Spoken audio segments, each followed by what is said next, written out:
창세기 45장 1절에서 28절까지의 말씀 다 같이 합독하도록 하겠습니다.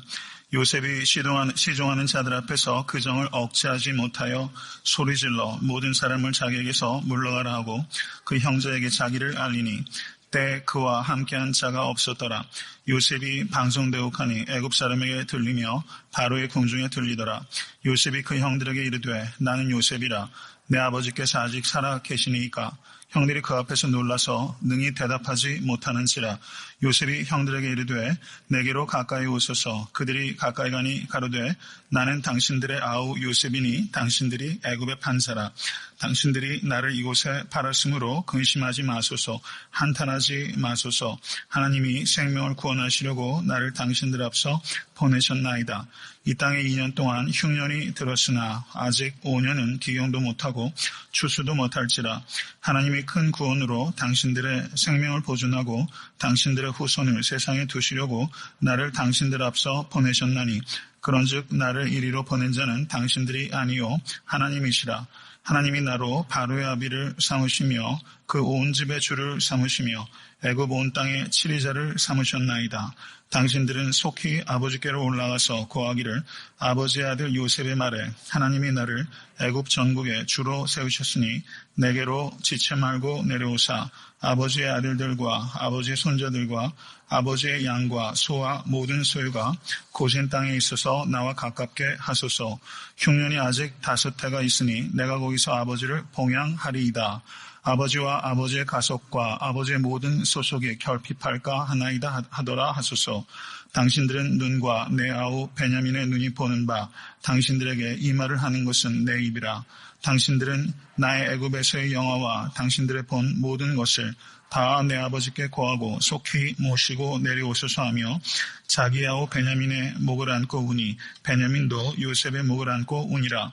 요셉이 또 형들과 입맞추며 안고 우니 형들이 그제야 요셉과 말하니라. 요셉의 형들이 왔다는 소문이 바로의 궁에 들림에 바로와 그 신복이 기뻐하고 바로는 요셉에게 이르되 내 형들에게 명하기를 너희는 이렇게 하여 너의 양식을 싣고 가서 가나안 땅에 이르거든 너희 아비와 너의 가속을 이끌고 내게로 오라. 내가 너희에게 애굽 땅 아름다운 것을 주리니 너희가 나라의 기름진 것을 먹으리라. 이제 명을 받았으니 이렇게 하라. 너희는 애굽 땅에서 수레를 가져다가 너희 자녀와 아내를 태우고 너희 아비를 데려오라. 또 너희의 기구를 아끼지 말라. 온 애굽 땅에 좋은 것이 저희 것임이니라 하라.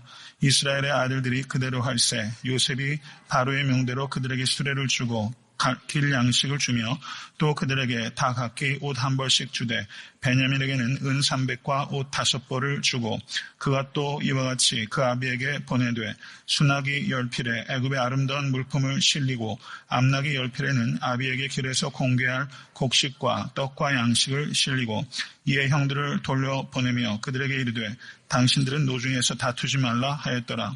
그들이 애굽에서 올라와 가나안 땅으로 들어가서 아비 야곱에게 이르되 고하여 가로되 요셉이 지금까지 살아있어 애굽 땅 총리가 되었더이다.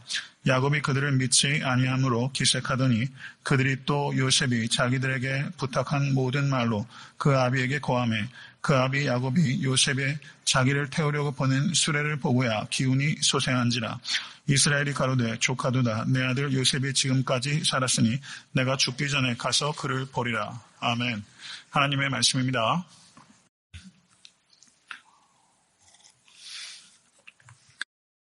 네, 오늘 본 말씀 창세기 45장의 말씀은 요셉의 그 흥미진진한 이야기가 이제 드디어 절정에 도착하였습니다.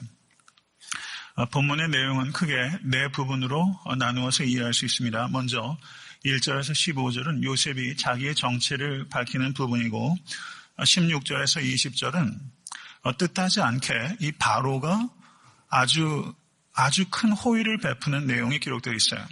그리고 21절에서 24절은 요셉의 배웅이 기록되어 있고 그리고 25절에서 28절은 야곱의 기쁨이 기록되어 있다. 이렇게 네 부분으로 나누어서 이해할 수 있습니다. 먼저 오늘 본문 말씀 바로 전에 있었던 44장 33절에서 34절을 보시면 유다의 이 말은요.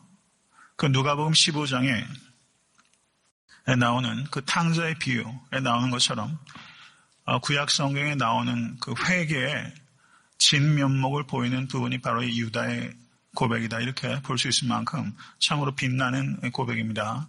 근데 유다가 뭐라고 말하냐면요.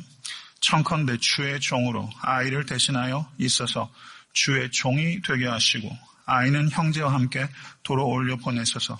내가 어찌 아이와 함께 하지 아니하고 내 아비에게로 올라갈 수 있으리까. 두렵건대 제 해가 내 아비에게 미침을 보리이다. 이렇게 말했을 때 요셉은 더 이상 자신을 숨길 수가 없었고 그리고 더 이상 자기를 숨길 필요도 없어졌어요.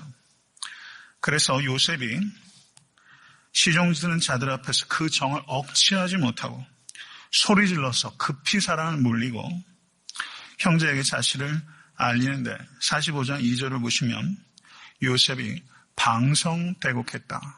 방성대곡했다. 얼마나 크게 울었는지 바로의 궁예까지 들렸다라고 표현할 수 있을 정도로 이 요셉의 눈물이 그야말로 봇물 터지듯이 큰 곡소리가 난 거예요. 요셉은 울봅니다. 잘 울었어요. 요셉은 그 형들을 만났을 때 한 번은 떠나가서 울었다라고 42장 24절에 기록하고 있고 또 한 번은 안방으로 달려와서 울었다라고 기록하고 있는 것이 43장 30절이에요.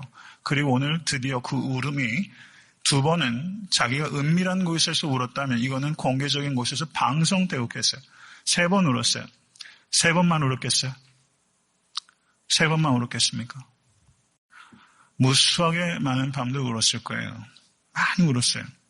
저는 이 요셉의 방성대곡을 보면서 이 울음에 대해서 한번 생각해 봅니다. 제랄드 시처라는 사람이 쓴 책 중에 하나님 앞에서 울다라는 책이 있습니다. 근데 원제는 그렇지 않아요. 영어 제목은 제가 기억이 못하는데 원래의 제목은 그렇지 않은데 오히려 번역하면서 제목을 더 잘 줬어요. 하나님 앞에서 울다. 근데 제랄드 시처라는 사람이 제가 알기로는 종교학 교수입니다. 그런데 자신의 어머니와 아내 4명의 자녀와 함께 여행을 가는데 음주 상태로 운전하던 사람이 자동차가 튀어오는 바람에 차 정면 충돌했고 자신의 어머니와 아내 그리고 딸 한 사람을 잃어버렸어요. 3명의 여인을 잃어버리게 된 것입니다. 극심한 고통을 겪었어요. 그리고 제럴드 시처는 하나님 앞에서 울었습니다. 그리고 제럴드 시처가 이와 같은 고통을 통과하면서 이 사람이 깨달은 것이 있는데 우리가 이런 고통에 직면하게 되면요. 우리는 항상 질문하는 과정이 있어요. 이 과정은 누구나 다 통과해요. 하나님, 왜 나에게 이런 가혹한 일이 있습니까? 하나님, 왜 나에게 이런 가혹한 일이 있습니까? 그런데 제럴드 시처가 자신이 이전에는 고난에 대해서 가리키는 사람이었지만 실제 극단적인 고난 가운데 들어가면서 이 사람의 질문은 좀 더 깊어지고 처절한 질문을 하게 된 것입니다. 왜 나에게 이런 가혹한 일이 있습니까? 그런데 제럴드 시처에게 하나님께서 깨달음을 주셨는데 왜 나에게 이런 가혹한 일이 있습니까? 라는 질문을 던지다가 하나님, 왜 나에게 이런 과분한 일을 행하셨습니까? 그런 은혜의 눈이 열린 거예요. 우리가 인생을 살면서 하나님, 왜 내게 이런 가혹한 일이 있습니까? 라는 것만을 보다가 어느 한순간에 은혜의 눈이 열리면 하나님, 내가 뭐라고? 인자가 무엇이건대 주께서 저를 생각하시나이까? 하나님, 왜 나에게 이런 과분한 일을 하십니까? 하나님, 왜 나에게 예수 그리스도를 통하여 하나님의 자녀 삼아 주셨습니까? 왜 나를 택해 주셨습니까? 왜 나에게 가혹한 일을 행하셨습니까? 라는 질문에서 왜 나에게 이런 과분한 일을 하나님 주셨습니까? 라는 질문으로 바뀌게 되는 거예요. 그 눈이 열리는 거예요. 사랑하는 성도 여러분, 여러분과 저의 삶 속에 하나님께서 과분한 일을 행하셨어요. 과분한 일. 예수 그리스도의 십자가입니다. 예수 그리스도의 십자가. 그 과분한 일은 나에게 있었던 인생의 한 정상적인 삶의 한 부분으로서의 어떠한 가혹한 일을 덮고도 남아요. 넉넉히 이길 수 있어요. 그 외에도 우리의 삶 속에 얼마나 과분한 일들을 하나님께서 많이 주셨는지 몰라요. 이 제랄드 시처가 책에서 이런 이야기를 해요. 신앙의 많은 문제는 하나님 앞에서 울어야 하는 사람들이 울지 않기 때문입니다. 하나님 앞에서 울어야 하는 사람들이 울지 않기 때문이다. 저는 이 요셉이 방성대혹했어요. 이 울음은 의미 있는 울음이죠. 저는 여러분과 저에게 이런 눈물이 터져 나올 수 있기를 간절히 바라요. 이렇게 울어야 씻겨요. 정서적으로도 씻기고, 그리고 하나님 앞에서 무엇보다 통의 눈물을 흘려야 씻겨요. 사랑하는 성도 여러분, 애통함이 회복되시는 여러분과 제가 될 수 있게 될 주님을 간절히 축원합니다. 요셉이 자신의 정체를 밝히는데 그 뒤에 3절, 나는 요셉이라. 나는 요셉이라. 그런데 형들의 반응을 기다리지도 않고 곧바로 말하는데 내 아버지께서 아직 살아계시나이까? 라고 요셉이 물었어요. 그런데 이전에도 요셉은 변장을 하고서 애굽의 총리인 것처럼 물었어요. 요셉이 그들의 안부를 물으며 가로되 너의 아버지 너희가 말하던 그 노인이 안녕하시냐? 지금까지 생존하셨느냐? Is your father well? Is your father well? 이렇게 물었어요. 그랬더니 생존하고 있다고 형제들이 대답을 했어요. 그런데 여기에서 요셉은 왜 다시 동일한 질문을 합니까?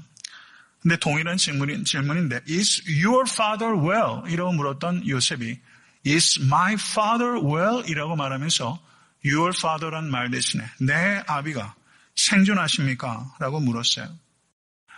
이미 알고 있잖아요. 생존하고 계시다는 것을. 근데 왜 물을까요? 왜 물었을까? 그만큼 요셉은 아버지가 정말 아버지의 안위가 어떠하신지를 요셉은 또 한 번 확인하고 싶은 거야. 정말 아버지 괜찮냐고. 정말 아버지 건강하시냐고. 정말 아버지 잘 살고 계시냐고 요셉이 확인하고 싶은 거예요. 의미 없이 질문을 2번 반복한 게 아니라 정말 요셉은 아버지에게 마음이 꽂혀 있는 거예요. 요셉이 하는 말을 보면요. 전부 다 아버지에 대한 얘기가 거의 대다수예요. 11절의 말씀을 보십시오. 11절의 말씀. 11절의 말씀. 흉년이 아직 5해가 있으니 내가 거기서 아버지를 봉양하리이다. 13절의 말씀. 당신들은 나의 애굽에서의 영화와 당신들의 본 모든 것을 다 내 아버지께 고하고 속히 모시고 내려오소서. 라고 말하면서 아버지에 대한 이야기로 시작한 게 3절이고 요셉의 말이 결국은 아버지에 대한 이야기로 마치고 있어요. 요셉은 아버지를 향해서 이 들끓는 마음이 있었던 거예요. 그리고서 어떻게 합니까? 14절 말씀. 그리고 나서야 베냐민을 끌어안고 울고 입을 맞추고 그리고 나서 다른 형제들을 끌어안고 울어요. 형제들과 재회의 정을 나누기 전에 이 요셉은 아버지에 대해서 이야기를 하고 있어요. 우리가 믿는 신앙은 부모에게 효도하는 것을 가볍게 여기는 종교가 아닙니다. 다른 종교인들이 말하는 것처럼 기독교인들은 조상, 부모를 섬기는 것을 소홀히 한다 이렇게 말하고 오해하는 사람들이 있어요. 제사 안 지낸다. 그건 잘못된 이야기예요. 그것에 대해서 제가 길게 이야기하지는 않겠지만 오늘 본문에 나타나는 이 요셉을 봐도 얼마나 귀한 효성의 모습을 보이는지 모릅니다. 요셉이 4절에 보세요. 그러자 형들이 너무 놀라서 아무 대답도 못하죠. 4절에 요셉이 형들에게 이르되 내게로 가까이 오소서. 내게로 가까이 오소서. 이거 보세요. 상처 받은 사람이 상처 준 사람을 가까이 오라고 하잖아요. 가까이 오라고. 상처 받은 사람이 오히려 가까이 오라고 해요. 내게로 가까이 오소서. 이 말씀은 예수 그리스도의 초청과 오버랩이 됩니다. 수고하고 무거운 짐진 자들아 다 내게로 오라. 내가 너희를 쉬게 하리라. 여기서 요셉의 이 모습은 예수 그리스도의 모습과 연관이 됩니다. 스펄전 목사님도 설교할 때 이 부분을 그렇게 연관시켜서 설교하셨어요. 저는 그건 탁월한 이해라고 봅니다. 요셉의 초청은 누가 이렇게 초청할 수 있겠어요? 우리가 요셉의 입장이 된다면요. 내게로 가까이 오라라고 말할 수 있는 사람 참 드물 거예요. 놀라운 초청이에요. 그런데 우리 주 예수 그리스도의 초청은 그것보다 더 놀랍습니다. 자신을 십자가에 못 박은 사람들을 향했어도 회개하고 나를 믿으라 라고 말하면서 초청하고 계시잖아요. 수고하고 무거운 짐진 자들아 다 내게로 오라. 사랑하는 성도 여러분, 우리들 한 사람 한 사람은 지난번에 존 브래드포드라는 목사가 그렇게 얘기했던 것처럼 여러분과 저는 위선자 중에 위선자예요. 죄인 중에 최고 악질 죄인입니다. 우린 진짜 위선자예요. 그런데 주님께서 수고하고 무거운 짐진 각자 이름 부르시면서 내게로 오라. 주님께서 불러주셨어요. 이 초청에 사랑하는 성도 여러분, 어떻게 반응하고 계십니까? 주님께서 이렇게 우리를 초청하고 계신다는 이 놀라운 복된 소식을 밖에 나와서 전달하고 계십니까? 올 한 해 이 초청을 밖에 나와서 증거하신 여러분과 제가 될 수 있게 간절히 바랍니다. 요셉은 그들이 가까이 하니 뭐라고 말하냐면 나는 당신들의 아우 요셉이니 당신들이 애굽의 판자라. 이거는 요셉과 그 형들만 아는 시크릿이에요. 이것을 말하는 순간 정말 내 동생이구나. 아무도 모르는 사실이잖아요. 여기에서 진짜 동생이라는 것을 깨달았을 거예요. 그러자 요셉은 형들이 느꼈을 두려움을 예상할 수 있잖아요. 이젠 형들이 동생이라는 걸 정말 알았으니까. 그 다음에 뭐라고 말합니까? 5절의 말씀. 당신들이 나를 이곳에 팔았으므로 근심하지 마소서. 한탄하지 마소서. 위로받아야 할 사람이 위로하고 있잖아요. 상처받은 사람이 상처 준 사람을 위로하고 있어요. 사랑하는 성도 여러분, 주 안에 거하는 사람만이 이렇게 말할 수 있어요. 우리에게 해악을 주는 사람에게 우리는 오히려 근심하지 말라. 한탄하지 말라. 나에게 악을 행하는 사람에게 악을 악으로, 욕을 욕으로 대하지 않고 나에게 악을 행하는 사람에게 대하여 연민을 가질 수 있고 그 사람을 사탄의 희생자라고 볼 수 있는 안목은 우리가 예수 그리스도의 십자가를 붙잡을 때만 가능한 것입니다. 믿으십니까? 요셉은 지금 최고의 권력을 가지고 있는 사람이에요. 그런데 요셉은 그 힘을 가지고 보복하는 일에 쓰이지 않고 그 힘을 가지고 백성을 살리는 데 사용했고 그 힘을 가지고 형제들을 살리는 데 사용한 것입니다. 요셉이 애굽에 가서 낳은 아들 중에 2명의 아들이 있는데 큰아들의 이름이 뭐죠? 큰아들의 이름이 므낫세입니다. 므낫세란 이름의 뜻은 하나님께서 나의 모든 고난과 나의 아비의 온 집 일을 잊어버리게 하셨다. 요셉은 잊어버렸어요. 이미 잊어버렸어요. 그 마음을 자신의 큰아들의 이름을 지을 때 거기에 담은 거예요. 근데 저는 오늘 설교를 준비하면서 한 가지 또 묵상을 하게 됐어요.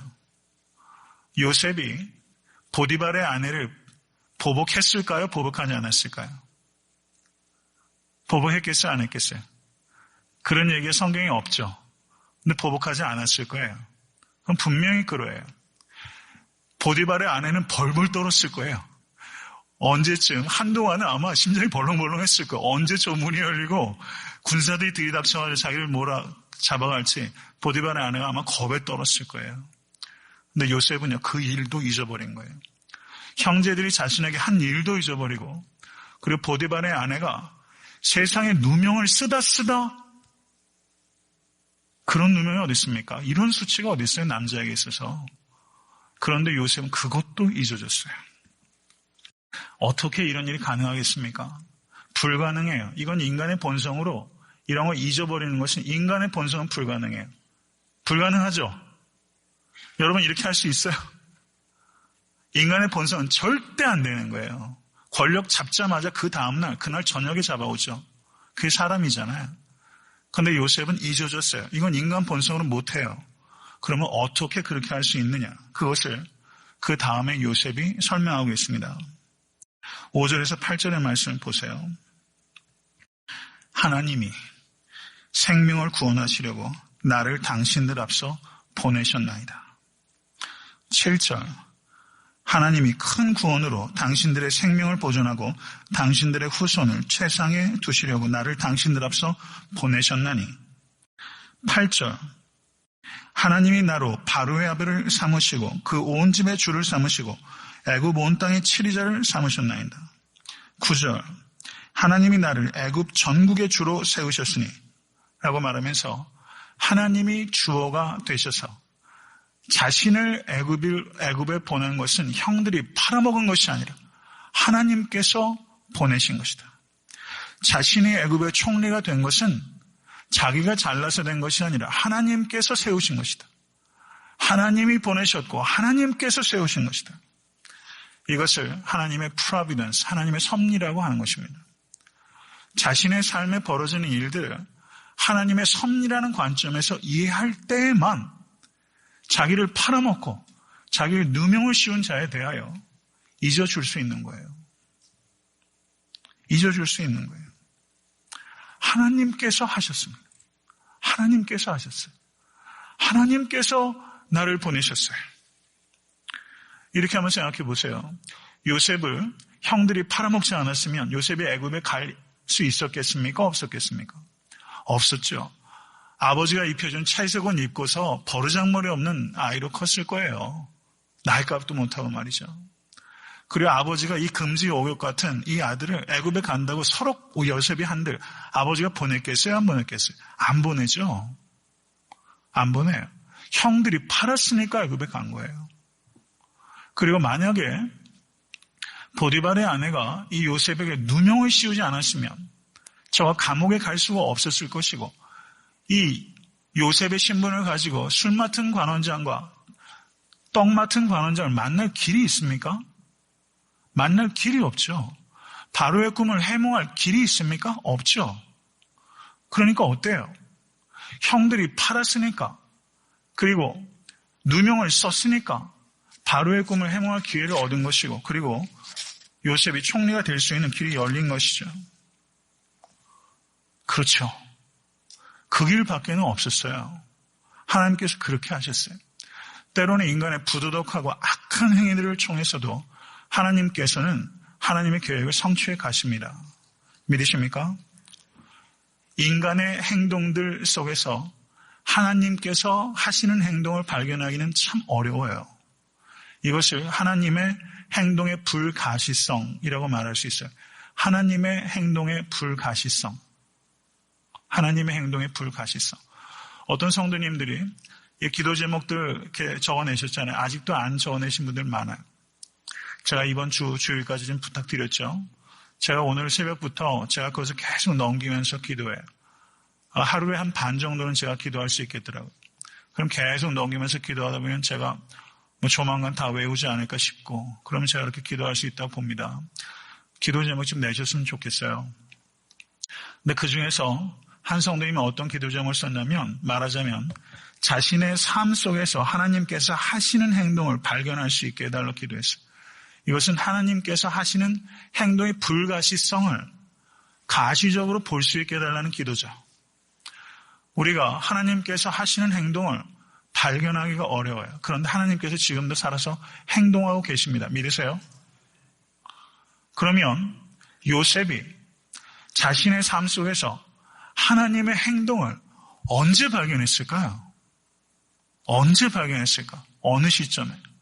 이거는 흥미로운 질문이잖아요. 언제 하나님의 역사하심을 요셉이 의식하고 있었을까? 이것을 우리가 생각할 수 있습니다.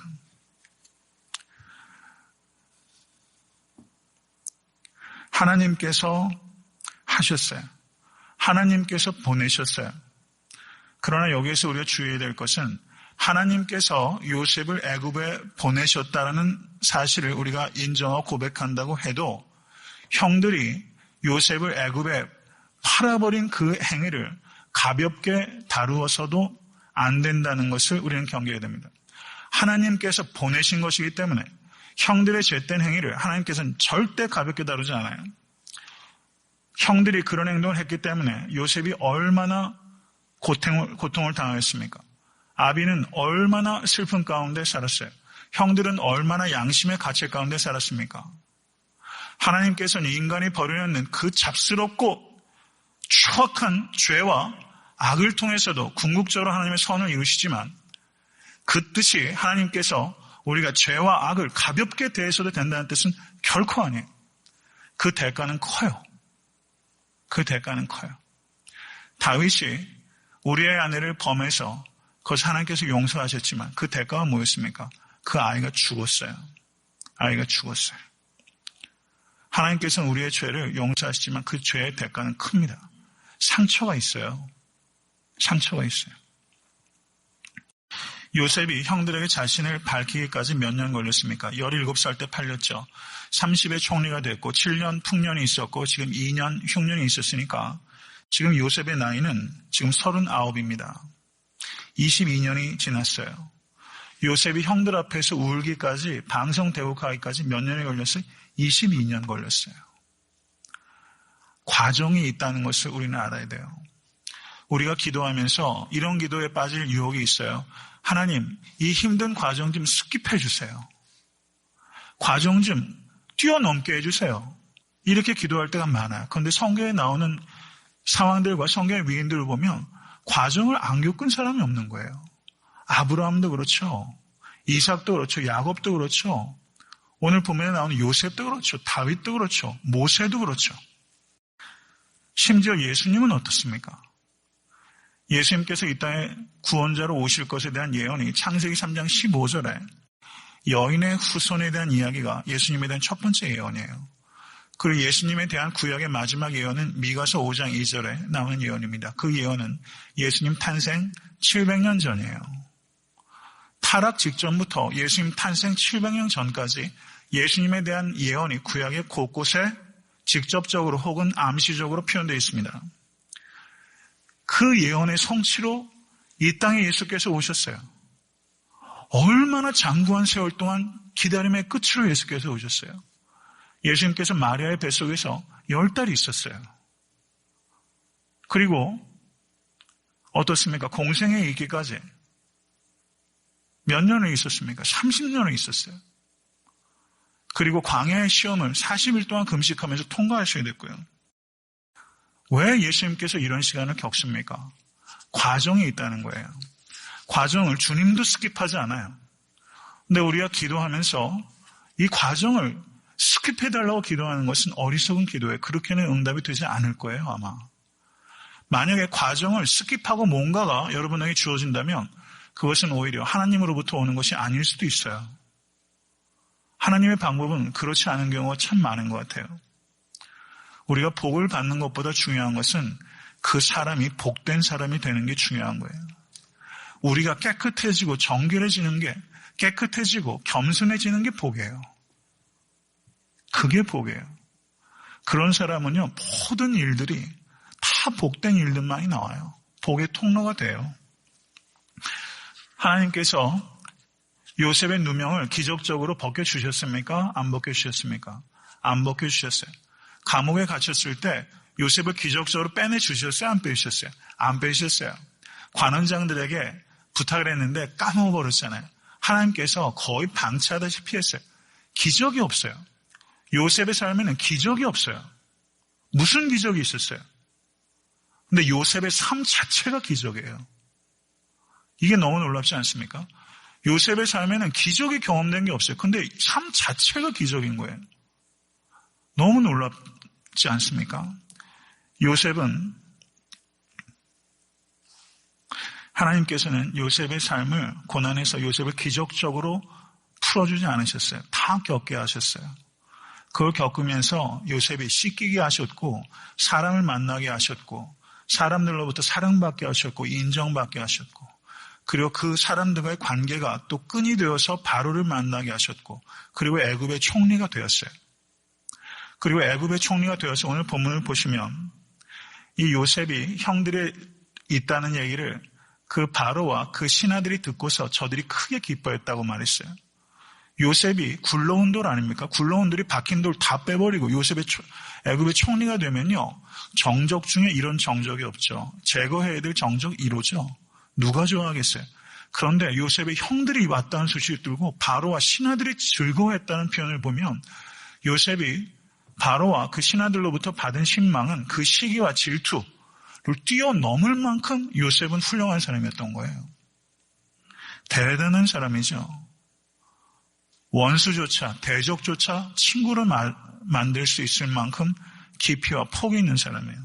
39밖에 안 되는단 말이죠. 요셉은 노예일 때도 하나님과 사람 앞에서 최선을 다했고, 옥에 갇혀 있을 때도 하나님과 사람 앞에 최선을 다했고, 총리일 때도 하나님과 사람 앞에 최선을 다했어요. 최선을 다했어요. 하나님 앞에서 살았어요. 그 일 자체가 그에게 목적이었어요. 그걸 통해서 뭔가 다른 넥스트 스텝으로 딛고 일어나기 위한 디딤돌로서가 아니라 그것 자체가 목표였어요. 하나님과 사람 앞에 최선을 다하는 것. 그 결과가 애굽의 총리로 보상이 된 것입니다. 사랑하는 성도 여러분, 우리가 선을 행하되 낙심하지 말지니 피곤하지 아니하면 때가 이르매 거두리라. 믿으세요? 요셉의 인생이 이 말씀이 현실이 된 거예요. 목회도 이런 마음으로 해야 되는 거예요. 사역도 이런 마음으로 하셔야 되는 거예요. 다른 사람들의 오해도 받고 시기도 받고 욕도 먹어요. 선한 일 한다고 다 칭찬하면요, 악한 세상이 아니죠. 선한 일을 하면 더 큰 욕 먹을 가능성도 있습니다. 근데 선을 행하는데 낙심하지 마십시오. 때가 되면 거둬요. 요셉은 우리에게 그걸 격려해줘요. 요셉의 삶은. 하나님과 사람 앞에서 최선을 다하라고. 그게 22년이나 걸릴 수 있어요. 그런데 그렇게 방성대국하면서 울고 하나가 되고 열매를 맺고 내 삶이 하나님의 구속사의 도구로 쓰이게 되는 이런 일들이 하나님을 온전히 신뢰하고 통과하게 되면 그런 열매를 여러분과 저도 분명히 맛보게 될 줄로 믿습니다. 제가 아까 말씀을 드렸다시피 이건 궁금한 부분이에요. 요셉이 언제 처음으로 내가 요셉도 형들에 대한 원망으로 잠을 못 잘 때가 굉장히 많이 있었을 거예요. 그럼 요셉이 어느 순간 처음으로 나는 형들이 팔아먹은 게 아니구나. 하나님이 너를 보내셨구나. 이거를 깨닫기 시작한 첫 번째 순간이 있을 거 아닙니까? 그게 언제였을까요? 성경은 대답하지 않아요. 그렇기 때문에 이것을 딱 언제라고 말하는 것은 오히려 어리석은 것이죠. 근데 제가 드리고 싶은 말씀은 이거예요. 이 자녀를 키우다 보면요, 애가 말이죠, 뭘 자기가 하려고 그래요. 음식을 다 앞에 흘리는데도 먹여주려면 안 먹고 자기가 꼭 하려고 그래요. 그림을 그려도 자기가 꼭 그려가지고 엉망진창을 만들어요. 그럼 부모님이 이렇게 손을 잡고 조금 이렇게 도와주는 경우들이 있잖아요. 저는 이게 꼭 그런 것 같아요. 인생이라는 게 말이죠. 내가 막 그리려고 그래요. 막 이리 삐뚤 저리 삐뚤, 색깔도 엉망진창. 지금 요셉이 노예를 입고 감옥에 갇혀 있을 때 요셉의 손에 붓 끝에 있는 이 색깔은 인생에서 최고로 어둡고 최고로 무거운 색깔이에요. 인생의 최저점이에요. 그런데 요셉은 그렇게 생각하는 순간이 있었을 거예요. 내 인생의 최악의 순간이다. 그런데 어느 순간부터 요셉은 이걸 내가 그리고 있는 게 아니라는 걸 깨닫기 시작한 거예요. 하나님께서 내 손을 붙잡고 계셔서 이 붓끝이 하나님께서 정하신 테두리 안에 있다는 것을 요셉이 어느 순간부터 깨달은 거예요. 그래서 지금 이 최악의 순간이 하나님께서 그리시는 위대한 그림의 아름다운 밑바탕이 되고 있다는 것을 요셉이 깨달은 거예요. 하나님께서 나를 보내셨다. 사랑하는 성도 여러분, 죽음을 세상 철학자들은 인생의 끝이라고 말합니다. 독일의 철학자 하이데커는 인간은 죽음을 향한 존재다라고 표현했어요. 죽음은 인생의 끝이라고 말해요. 그런데 성경적인 죽음과는 죽음은 인생의 완성의 순간입니다. 인생이 죽음을 통해서 완성돼요. 그래서 우리는 하나의 그림을 이 땅에 남기고 우리의 영혼은 하나님께로 가는 것입니다. 그리고 우리의 육체는 우리 주님께서 이 땅에 다시 오실 때 주님의 몸처럼 변화되게 될 것입니다. 그것이 우리의 운명이에요. 내가 누구인지, 내가 어떻게 될 것인지를 알면 우리는 승리합니다. 이 두 가지를 알아야 돼요. 우리는 이 땅에 그림 하나를 남기게 돼요. 내 인생이 내 죽음으로 인해서 완성돼요. 그래서 우리는 죽음의 순간을 기다려요. 하나의 그림을 남기게 될 거예요. 내 그림은요, 사랑하는 성도 여러분, 내가 막 떡칠을 해가지고 엉망진창으로 만든 것 같아도 하나님께서 우리를 붙잡고 계셔서 하나님께서 이 그림이 그림되게 하시고 내가 성도 여러분께 지금 통과하고 있는 인생의 순간이 가장 어둡고 무거운 색깔이라 할지라도 사랑하는 성도 여러분, 좋은 그림이 어떻게 삼원색만 가지고 좋은 그림이 되겠어요? 좋은 명화가 어둡고 탁한 색깔들도 있어야 그림이 그림다워지고 하나님께서 우리의 고통과 고난의 시줄 날줄처럼 엮으셔가지고 위대한 마스터피스를 하나님께서 만드십니다. 이걸 믿으실 수 있게 주님의 간절히 축원합니다.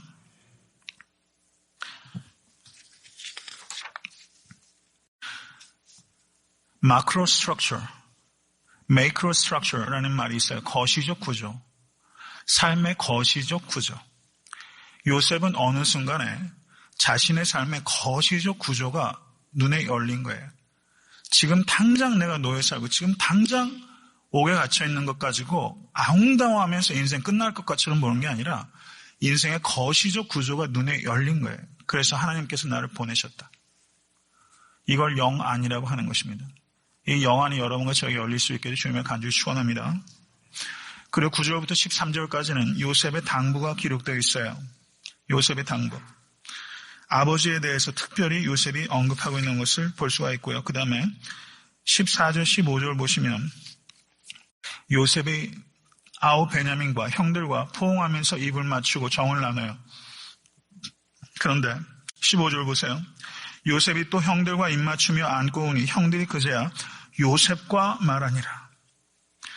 형들이 그제야 요셉과 말하니라. 이게 기가 막힌 말 아닙니까? 그제야 형들이 요셉과 말하기 시작했어요.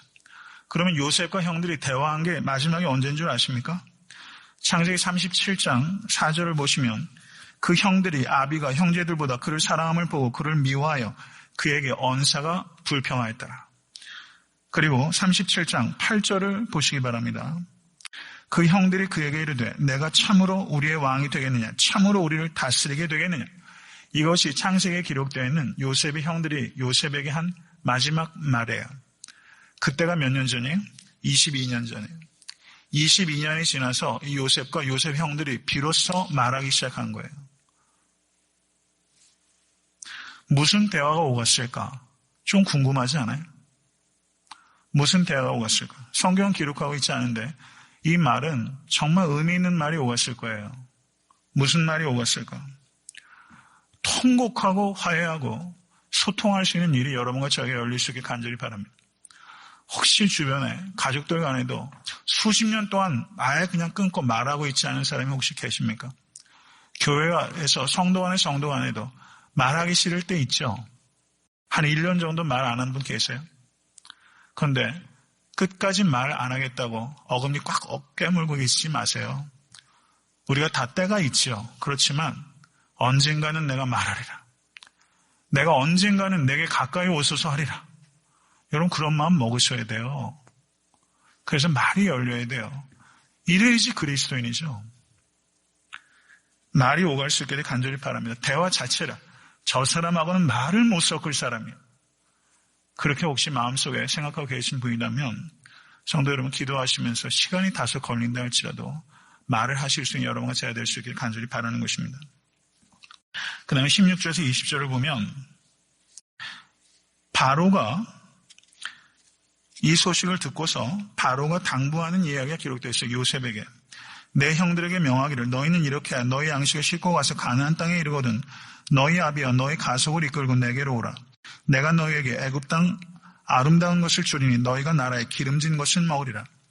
요셉은 형들에게 뭐라고 말하냐면 여기 오면 제가 고센 땅을 정착할 수 있도록 주겠습니다 라고 말했어요. 그런데 바로는 너희에게 애굽 땅 아름다운 것을 주겠다라고 말하면서 지금 이 땅이 고센인지 아닌지는 모르겠지만 바로는 지금 최상의 땅을 생각하고 있어요. 오히려 요셉보다 바로가 마음을 더 크게 쓰고 있는 것 같아요. 그 다음에 뭐라고 말하냐면 너희는 애굽 땅에서 수레를 가져다가 너희 자녀와 아내를 태우고 너희 아비를 데려오라. 그런데 요셉은 뭐라고 말했냐면요. 10절 보세요. 아버지의 아들들과 아버지의 손자들과 sons and grandsons 남자들만 챙겨요.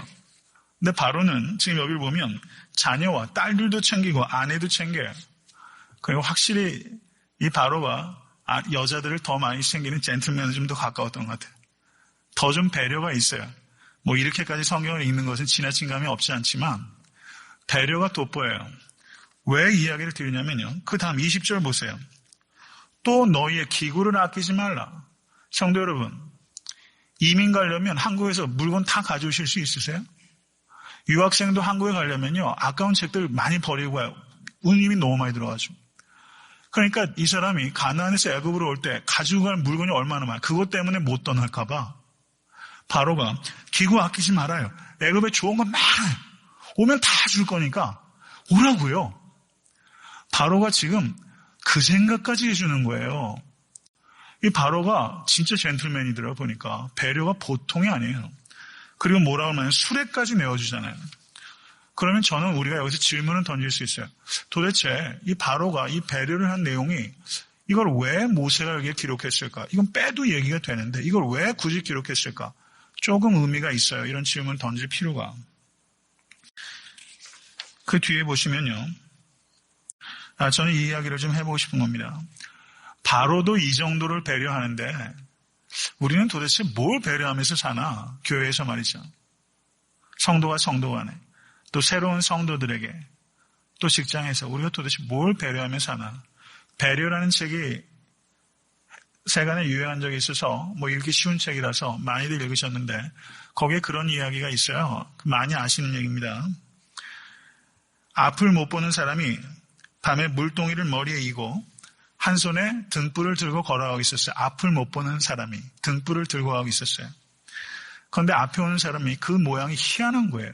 앞을 못 보는데 왜 등불을 들고 갑니까? 그랬더니 앞을 못 보는 사람이 그 등불을 들고 가는 것은 소경인 자기 자신을 위해서가 아니라 앞에 있는 사람이 자신에게 부딪히지 않도록 배려하기 위해서 등불을 들고 가는 것이다.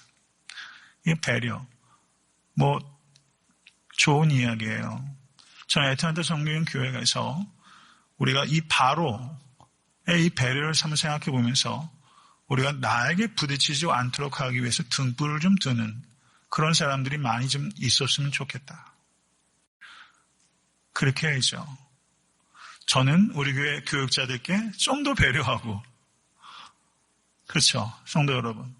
서로가 좀 더 배려하고, 베풀 수 있는 사람이 더 좀 배려하는 방식으로, 강자가 약자를 배려하는 방식으로, 그렇게 항상 배려하는 게 애들한테 섬기는 교회에 잔잔하게 좀 있었으면 좋겠어요. 얼마나 세밀하게 이 바로가 배려하는지 몰라요. 그러면 이 부분이 왜 여기에 기록되어 있을까? 이게 궁금증이란 말이죠, 하나에. 이게 어떻게 해결되는지 한번 보시죠. 제 이야기가 공감이 되는지 한번 보시기 바랍니다. 그 뒤에 한번 보세요. 21절. 요셉이 바로의 명령대로 해서 그대로 수레에게 해서 양식을 실어서 보냈어요. 그런데 요셉이 덧붙여 한 행동이 있어요. 그건 뭐냐면 형제들에게 각각 옷을 한 벌씩 줬어요. 옛날에 옷 때문에 형제들과 다퉜잖아요. 형제들이 이 요셉의 옷을 벗겼잖아요. 근데 요셉은 형제들 옷을 입히네요. 옛날엔 요셉이 형들이 구덩이에 쳐넣어가지고 자기들끼리만 밖에서 밥 먹었는데 요셉은 자기네 관저로 불러가지고 밥을 다 먹였어요. 근데 여기에서는 옷을 한 벌씩 줬는데 베냐민에게는 옷을 또 5벌을 주네요. 베냐민에게는 그 잔치 때 5배의 양식을 줬었고 5배의 양식, 지금 옷을 줬어요. 그 다음에 은 300세겔을 줬어요. 요셉이 은 20세겔에 팔렸어요. 그러니까 이거는 은 300세겔이면은 15명의 노예를 살 수 있는 돈이니까 큰 돈이죠. 그런데 궁금한 거는 지금 애굽에서 가나안으로 갔다가 다시 애굽으로 올 건데 그때 줘도 될 것을 은을 왜 들고 왔다리 갔다리 하게 하는 거죠? 왜 은을 줬을까? 이게 궁금하잖아요. 이민근 집사 한 주간 생각해 보세요. 기발한 생각을 저한테 얘기를 하세요. 아니, 은을 가서 어디서 팔라는 것도 아니고 그거 가지고 뭐 쓰라는 것도 아니고 속히 모셔와라. 은 가지고 갔다가 또 가져와라. 결국 그 얘기인데 왜 은을 300세겔을 줬을까? 이것과 이 바로가 베풀었던 허위와 좀 연관이 있는데요. 그 뒤에 보시면 그 뒤에 한번 보세요. 성경이 참 재밌어요. 가만히 보면요. 26절의 말씀. 형들이 야곱에게 가서 구했죠. 요셉이 지금까지 살아있어서 애굽 땅의 총리가 됐어요, 아버님. 그랬더니 26절에 야곱이 그들을 믿지 아니함으로 기색하더니, 기색하더니란 말은 정신이 나가버려서 심장이 멎을 것 같았다. 오히려 기력이 쇠했어요. 황당하다는 거죠.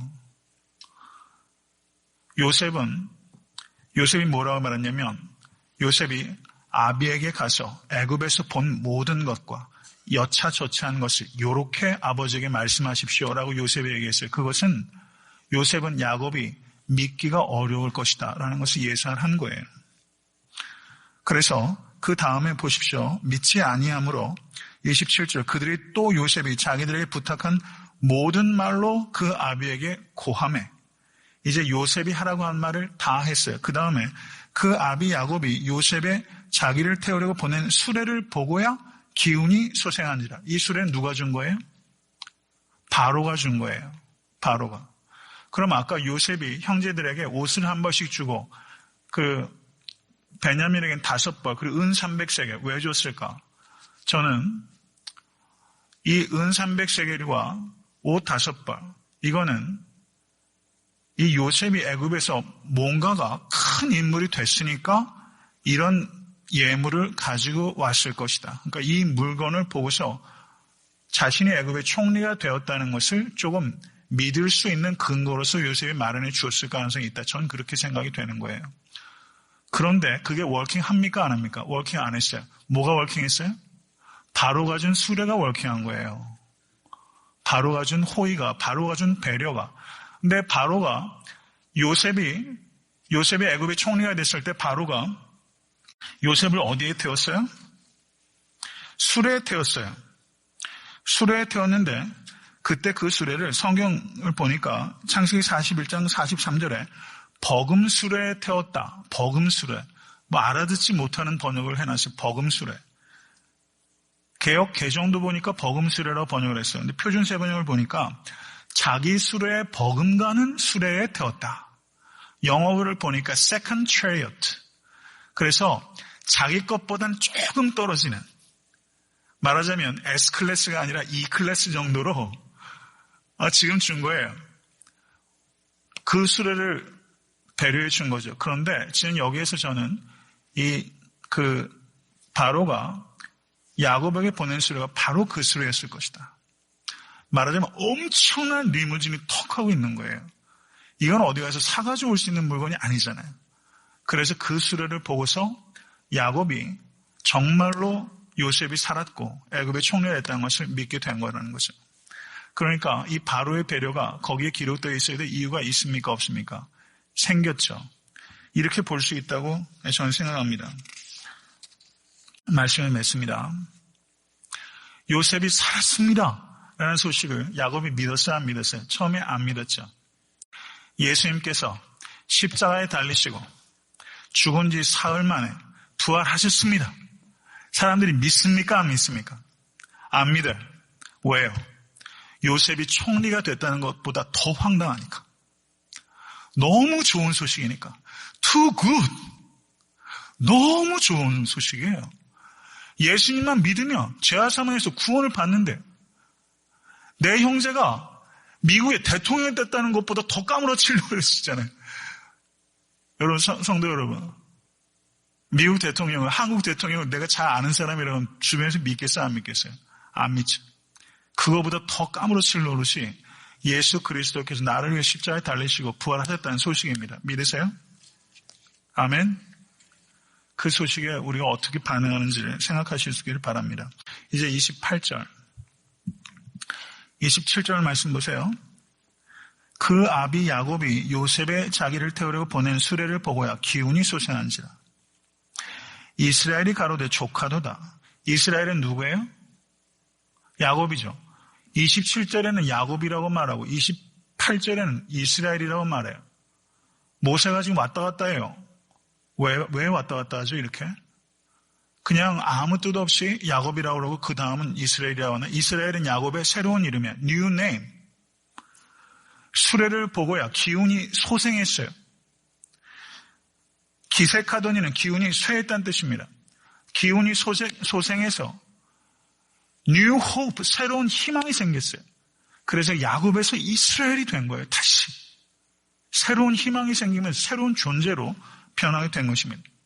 사랑하는 성도 여러분, 어떤 소식에 여러분들은 소생하고 계세요? 어떤 소식이? 어떤 소식이? 천사가 목자에게 말하기를 온 백성이 미칠 큰 기쁨의 좋은 소식을 너희에게 전하노라. 온 백성이 미칠 큰 기쁨의 좋은 소식. 예수께서 이 땅에 나셨고 십자가에 달리심으로 우리를 죄에서 자유케 하셨고 부활하심으로 우리를 사망에서 자유케 하셨습니다. 믿으십니까? 이 소식이 우리를 소생케 하는 소식이에요. 이 소식만이 우리를 소생케 해요. 이 소식만이 온 백성을 소생케 하는 기쁜 소식이에요.